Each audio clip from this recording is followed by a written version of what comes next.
What's up, YouTube family? Got a text message from a client. I am on my way to go check it out. I guess there's a big leakage problem. We currently clean this facility 5 days a week.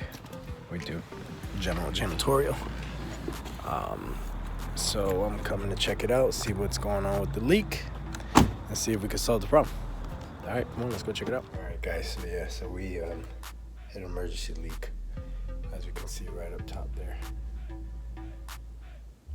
The roof leaked a little bit and it leaked onto the floor. One of my wet backs is locked up and I don't have a key. So I am using an alternative measure.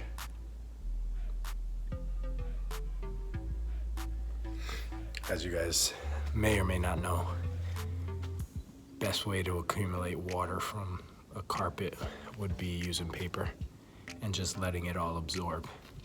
So that's my backup plan for today. Otherwise, if it was the entire carpet, obviously I would get an extractor and extract it all, but since it's just a 2 foot by 2 foot area, I'm not running to the office to get an extractor. It's too small of an area. So take a couple extra minutes and use the paper.